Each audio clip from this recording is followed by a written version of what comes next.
Bonjour à tous et bienvenue dans cette capsule sur la rétroaction et la correction en mode hybride. En fait, j'ai indiqué ici en mode hybride, mais ça pourrait autant s'appliquer à un cours que vous donnez complètement en présentiel ou complètement à distance. Ceci dit, l'objectif de cette capsule, c'est vraiment de vous aider à accompagner vos étudiants dans leur réussite scolaire et ce, malgré la distance. Donc, je vais surtout axer mes commentaires sur cet aspect-là. Dans cette capsule de 15 minutes, je vais vous parler d'abord des avantages d'une bonne rétroaction. Donc, tout le monde sait qu'une bonne rétroaction va favoriser la réussite scolaire, mais comment concrètement? Ensuite, je vais vous parler des caractéristiques d'une rétroaction qui est efficace. Puis, dans le point 3, qui est l'essentiel du vidéo, je vais vous parler des types de corrections que vous pouvez faire à distance. Alors, d'abord, l'importance de la rétroaction dans la réussite des étudiants. Comment est-ce que la bonne rétroaction va favoriser la réussite? D'abord, elle va soutenir les étudiants dans leurs apprentissages. Ça veut dire qu'elle va leur permettre d'identifier les éléments sur lesquels travailler, des avenues possibles pour améliorer ces éléments-là, mais aussi les éléments qui se sont bien passés et sur lesquels ils peuvent capitaliser. C'est ce qu'on appelle le feed forward plutôt que le feedback.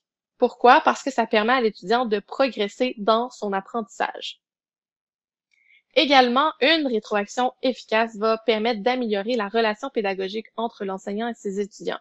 Pourquoi? Parce que ça permet d'entamer un dialogue. Et plus votre rétroaction va être personnalisée, plus ça va être vrai. Et on sait que la relation pédagogique, une bonne relation pédagogique, c'est un élément, une clé importante pour la réussite des étudiants. Ensuite, une rétroaction efficace va favoriser ou va contribuer au développement d'une perception positive de la compétence de l'étudiant. C'est ce qu'on appelle aussi le sentiment d'efficacité personnelle ou le sentiment d'auto-efficacité. En fait, c'est la perception qu'un étudiant a de sa capacité à réaliser une tâche. Ça peut être réussir son examen, rédiger un travail de session, à plus petite échelle, réussir un exercice dans un manuel. Donc, plus la perception de compétence de l'étudiant est élevée, plus ça risque de favoriser sa motivation, sa persévérance scolaire et sur le long terme, la réussite. Donc, une bonne rétroaction va aussi favoriser la motivation et la persévérance. Maintenant, comment faire une rétroaction efficace? Elle doit correspondre aux critères suivants. D'abord, elle doit être constructive. Ce que ça veut dire, c'est qu'il ne faut pas simplement dire à l'étudiant, ici, tu as fait une faute, là, il y a une erreur, mais il faut, au contraire, lui dire qu'est-ce qu'il peut faire pour s'améliorer, pour pas que cette faute-là se reproduise. Ça peut être de lui donner de la lecture à faire, le renvoyer vers des exercices, faire des ressources externes. Ça peut être aussi de lui dire d'axer, par exemple, sur un aspect précis, de faire attention à un autre aspect. Donc, elle doit vraiment permettre à l'étudiant de s'améliorer. Dans la même veine, une rétroaction efficace va permettre de relever les points forts et les réussites de l'étudiant et pas juste les erreurs qu'il a faites. Vous avez sûrement déjà vu un étudiant recevoir une copie avec plein de rouges dessus, puis être démotivé, démoralisé par cette copie-là. Et ça risque de faire diminuer son sentiment de compétence. Au contraire, si vous relevez les points forts, les réussites de l'étudiant, ça risque d'augmenter son sentiment de compétence avec tous les effets positifs que ça peut engendrer.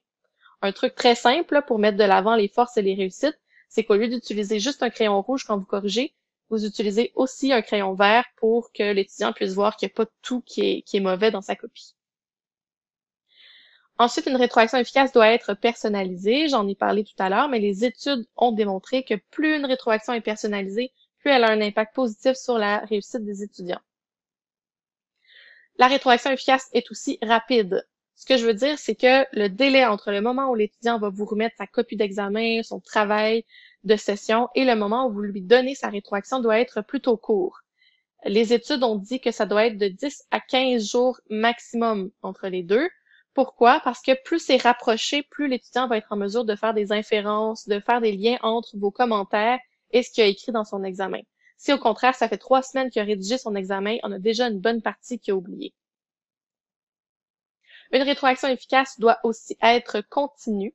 Ça veut dire qu'il ne faut pas juste que la rétroaction soit faite aux évaluations sommatives 3 ou 4 fois dans la session. Au contraire, il faut que la rétroaction soit faite à chaque cours. Donc, un peu à chaque fois que vous rencontrez votre étudiant, ça peut être fait par le biais d'activités d'apprentissage, ça peut être fait par le biais d'évaluations formatives aussi. Donc, ça n'a pas besoin d'être par la correction que vous lui donnez de la rétroaction. Ceci dit, un truc efficace, c'est de diviser une grande tâche en plusieurs petites étapes avec rétroaction au fur et à mesure. Finalement, une rétroaction efficace est liée aux objectifs d'apprentissage et aux critères de correction. Donc, vous devez avoir un alignement pédagogique entre les objectifs d'apprentissage de votre cours ou de la séance de cours, les critères de correction de cette évaluation-là et la rétroaction que vous donnez. D'abord, les critères de correction doivent être divulgués ou communiqués aux étudiants avant leur évaluation. Ça, c'est hyper important. Et votre rétroaction doit se baser sur ces critères-là pour que l'étudiant puisse vraiment comprendre bien sa note. Maintenant, on passe au type de correction que vous pouvez faire à distance. Donc, j'en ai mis 3 catégories. D'abord, la rétroaction manuscrite, donc écrite à la main, ou tapuscrite, transcrite à l'ordinateur. Ensuite, il y a la correction audio et la correction vidéo. J'ai surtout parlé des 2 dernières parce qu'il y a beaucoup d'études pédagogiques qui démontrent que ces 2 types de corrections-là sont hyper efficaces pour la réussite des étudiants. Donc, quand vous regardez mon écran, plus vous descendez dans la liste, plus ça demande une implication, disons, importante de la part de l'enseignant. Donc, plus ça demande un investissement en temps, mais pas juste en temps, donc en effort de la part de l'enseignant. Ceci dit, plus on descend, plus ça a aussi un impact positif sur la réussite des étudiants. Donc, c'est à vous de voir c'est quoi le juste milieu pour vous selon votre contexte familial, professionnel. En fait, la correction audio et la correction vidéo, c'est pas pour tout le monde. C'est bien correct si c'est pas une option qui est envisageable dans votre cas. Pour la correction manuscrite ou tapuscrite, je voulais vous donner quelques exemples de ce que vous pouvez faire dans Word ou dans Acrobat DC, par exemple. Donc, vous pouvez surligner du texte, le mettre en couleur. Vous pouvez vous faire un code de couleur, par exemple des erreurs de grammaire en vert, des erreurs de syntaxe en rouge, etc. Puis donner ce code de couleur aux étudiants. Vous pourriez modifier le texte en utilisant le mode de suivi des modifications aussi. La forme la plus classique, c'est ajouter des commentaires dans la marge. Et je voulais vous aussi mentionner la possibilité de corriger le français avec Antidote. C'est juste pour Word, évidemment, là, ça se fait pas sur PDF, mais c'est une possibilité. Puis si vous utilisez le mode suivi des modifications, ben, c'est encore plus efficace pour l'étudiant pour voir ce qui a été modifié, les erreurs qu'il a faites. On sait la correction à distance, donc la correction numérique surtout, est plus chronophage qu'une correction traditionnelle sur papier. Donc, je vous donne ici quelques petites astuces pour sauver du temps. Il y en a d'autres, mais c'est les 4 que je vous suggère aujourd'hui. D'abord, utilisez une grille critériée de correction avec descriptif à cocher ou à surligner. Donc, ça, c'est le type de grille qui est sous forme de tableau. Chaque ligne est un critère de correction. Chaque colonne est une échelle d'appréciation, par exemple très satisfaisant, satisfaisant, etc. Et donc, pour chaque case, vous mettez le descriptif. Par exemple, le critère 1, très satisfaisant, ça correspond à quoi pour vous? L'avantage, c'est que vous avez juste, au moment de la correction, à cocher à quelle case correspond votre évaluation ou à surligner la case particulière. Ceci dit, ça peut prendre du temps à créer cette grille de correction, plus longue qu'une grille de correction traditionnelle, mais sur le long terme, vous sauvez du temps. Vous pouvez utiliser des codes de correction. J'ai parlé tantôt des codes de couleur, mais ça peut être aussi des lettres qui correspondent à un commentaire précis. Donc, l'avantage ici, c'est que oui, ça vous évite de retranscrire les commentaires à chaque copie de l'étudiant. Par contre, l'étudiant doit s'approprier ce code de correction. Normalement, vous utilisez le même pendant toute la session. Et il doit faire l'aller-retour entre sa copie et le code de correction. Et ça peut être assez pour démotiver certains étudiants à s'approprier réellement votre rétroaction. Dans le même veine, vous pouvez vous préparer une banque de commentaires à copier-coller. Donc, par exemple, vous corrigez des travaux d'étudiants, il y a des commentaires qui reviennent souvent sur la forme, sur certains éléments précis. Vous les copiez, vous les mettez dans un autre document Word, et quand vous voulez les retranscrire, vous faites copier-coller plutôt que de les retranscrire à chaque étudiant.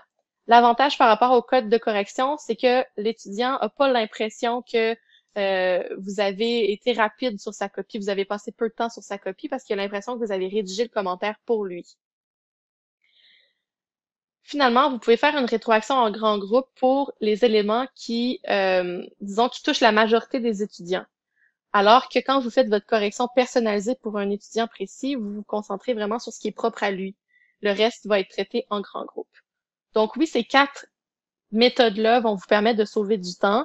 Par contre, ça peut avoir pour effet de déshumaniser un peu la correction. Donc, l'étudiant va avoir moins l'impression que vous avez passé du temps sur sa copie, que c'est personnalisé. Puis on l'a dit tout à l'heure, plus c'est personnalisé, plus ça a un impact positif sur leur réussite. Donc, il faut encore une fois trouver le juste milieu. Pour la correction audio, je vous ai mis ici quelques avantages. Meilleure compréhension de la correction par les étudiants. Donc, les études ont montré qu'un étudiant qui reçoit ce type de rétroaction, qu'elle soit audio ou vidéo, va comprendre mieux sa note, va moins avoir tendance à venir vous voir à votre bureau pour vous demander comment ça qu'il y a eu cette note-là. Donc, ça, c'est un avantage à long terme pour vous. Ça humanise la correction, donc la relation pédagogique dont je parlais, ben là, elle va être bonifiée avec ce type de correction, surtout si vous utilisez de la correction audio personnalisée pour chacun de vos étudiants. Alors là, vous parlez directement à votre étudiant. Un avantage plus technique, c'est que le professeur garde la copie de la rétroaction et l'étudiant peut y avoir accès en tout temps. Donc, vous pouvez dédoubler les copies, l'étudiant peut réviser sa bande audio ou vidéo avant de remettre son travail. Le prochain travail, par exemple, et le professeur peut réécouter avant de rencontrer l'étudiant. Ça augmente la motivation, ça préserve l'intérêt des étudiants dans le cas d'un échec. Donc, les études ont montré qu'un étudiant qui a un échec en début de session, normalement, ça a un impact quand même important sur sa motivation, sa persévérance dans le reste de la session. Et quand il reçoit ce type de correction-là, ça amoindrit un peu l'impact d'un échec. Donc, c'est quand même très, très positif pour les étudiants en difficulté. D'ailleurs, vous pourriez utiliser la rétroaction audio juste pour des étudiants, par exemple, qui ont plus de difficultés. Finalement, ça vous permet de donner des commentaires qui sont beaucoup plus détaillés. En 5 minutes à l'audio, vous êtes capable de dire beaucoup plus qu'en 5 minutes à l'écrit. Donc, pour la même quantité de temps que vous mettez sur la copie, les étudiants ont des commentaires beaucoup plus riches. Ceci dit, il ne faut pas négliger tout ce qui entoure la correction dans un mode audio ou vidéo, c'est-à-dire enregistrer votre vidéo, le télécharger, le transférer à l'étudiant. Donc, tout ça, il faut se trouver une méthode pour sauver du temps parce que ça peut être chronophage. C'est un des désavantages. Il y a plusieurs formats que peut prendre la correction audio. Je vous en mets quelques-uns ici. Vous pourriez faire une rétroaction audio générale là, qui est adressée à tous les étudiants, qui est la même pour tous. Au contraire, vous pourriez faire une rétroaction audio qui est personnalisée, donc un audio par étudiant. C'est probablement celle-là qui a un impact, disons, le plus d'impact positif pour l'étudiant. Vous pourriez, plutôt que de faire un audio au complet qui traite de la copie de l'étudiant, par exemple, vous lisez son travail, ensuite vous lui expliquez sa note par l'audio, vous pourriez intégrer vos commentaires à même la copie de l'étudiant. Donc, par exemple, vous corrigez en mettant des commentaires en marge de sa copie, puis quand vous voulez élaborer, il y a des fonctionnalités de Word puis de PDF aussi qui vous permettent d'intégrer un audio pour élaborer un peu plus, expliquer la note qu'il y a eu. Et dans sa version un peu plus extrême, il y a des professeurs qui, dernièrement, dans les dernières années, ont commencé à faire de la correction en direct d'un examen ou d'une dissertation. Donc, dans le cas d'un examen, le professeur corrige l'examen en mettant la bande audio puis en expliquant, et l'étudiant peut suivre sur sa copie. Dans le cas d'une dissertation, je vous renvoie à Julie Roberge qui a beaucoup écrit là-dessus. Ce qu'elle fait, elle, c'est qu'elle lit la copie, la dissertation de l'étudiant, au moins certains bouts névralgiques, et elle va commenter au fur et à mesure. Donc, il y a plusieurs formats que ça peut prendre. Comme je le disais, ça peut être adressé à chacun de vos étudiants. Vous pourriez cibler des étudiants en particulier qui en auraient plus besoin. Vous pourriez utiliser la correction audio dans le cadre d'une évaluation formative plutôt que sommative. C'est à vous de décider.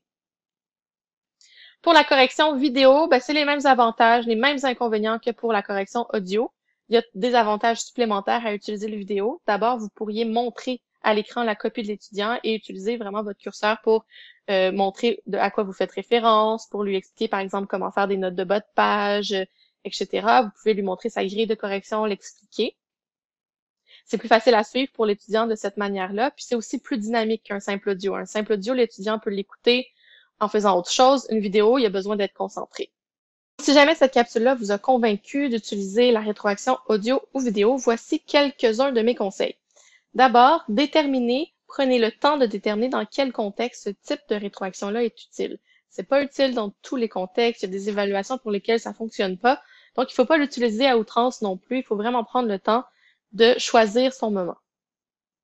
Réfléchissez à une méthode rapide et efficace, autant pour l'enregistrement, donc quel logiciel vous allez utiliser, comment vous allez nommer vos fichiers, comment vous allez les transférer aux étudiants aussi. Donc, il faut que ce soit réfléchi à l'avance pour que ça ne devienne pas trop chronophage.